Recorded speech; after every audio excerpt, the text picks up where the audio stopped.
We have the headlines. You're listening to the BBC World Service. Hello, I'm Razia Iqbal, and this is NewsHour. Coming up in the next 60 minutes as the But we go further. Thousands of people are having difficulty finding or paying for the drugs they need. Over the past 5 months, imports of medicine from Europe have dropped by 30%. Telling it how it is. We estimate 510 million women around the world will suffer violence, domestic violence at some point in their lives.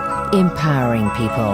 I think for me, one of the main things that change inside me that I can have very big dreams. I can dream whatever I would like to be. Reflecting on life. If I had to go through that life again, what would I have decided now? And I can only think to myself that I would probably have done exactly the same.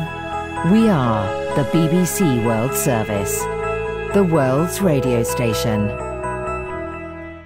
cutting-edge medical science using microchips. We created these little chips with these little reservoirs, and then by remote control, you can actually trigger the release, and out comes the drug every night. But success comes after years of failure. Most of what we do is failure, but sometimes you keep plugging along and eventually, maybe something works out. Biochemical engineer Robert Langer joins philosopher A.C. Grayling. In a laboratory a few floors above where we are now, he and his team have developed treatments which are in use in every major hospital in the world. To talk about his many medical innovations. I think one of the things that we want to do is have as many of the things as we're doing in the lab get out and affect patients as we possibly can. Robert Langer on exchanges at the frontier.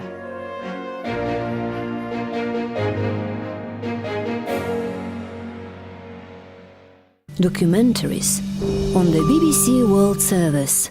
You will be able to play a game, and at the end of that 15 minutes, you will know absolutely all the names of the countries in Africa. Technology continues to transform education. What is so powerful with this is it will give me the exact problem that he missed. But is a revolution now taking place? We just announced that course online. Within the first few hours, we had 10,000 students enrolled in the course. From elementary schools to universities, we look at new forms of online teaching and ask if it's the best way forward. Are you trying to fill the students with information, or are you trying to light fires and help them understand and think about the world in their own way? The question is it good for education? The Education Revolution, Tuesday at 8, 12 and 14:30 GMT on the BBC World Service.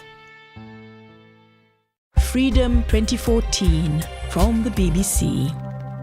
To mark International Women's Day, 2 BBC programmes exploring the lives of women. I'm Rubana Haq. I employ 9,000 garment workers in Bangladesh.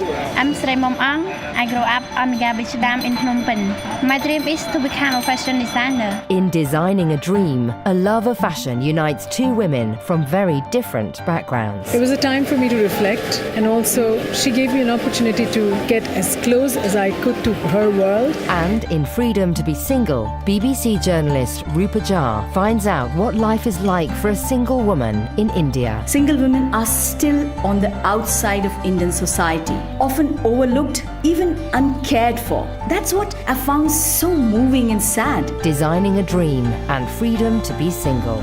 Saturday at 9 and Sunday at 20 GMT on the BBC World Service. The fear. I survived an air crash and I found nobody there. I was completely alone in the jungle and it was a very desperate feeling. The joy. I dropped down on my knee and said, "Will you both marry me?" And we both kind of broke out laughing. It was very cathartic. The compassion. I got the medicine for her and I gave it to her and she cried and I didn't know what to do. I just broke down. The hope.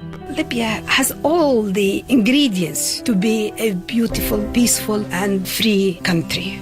The unpredictability of life all over the world. I think she had a bit of trouble just grasping that your son, after 25 years, has just reappeared like a ghost. And the people who are living through it. I'm faced with thinking, well, this is the last chance to say something that matters. That's Outlook from the BBC. Every weekday with me, Matthew Bannister, on radio, online and on your mobile. A personal conviction. Something in my heart unlocked, and a very clear thought came into my head. If this openness and trust is Islam, please let me be a part of it. A religious community. We have increasing number of Christians in China. More people are seeking for the word of God. A centuries-old belief. Our God is somewhere in nature, and you must take time, sit down and listen. The BBC takes a deeper look at spirituality and faith around the world. We are leaning towards Buddhists, but we don't really go to the temple every week or anything like that. Heart and Soul.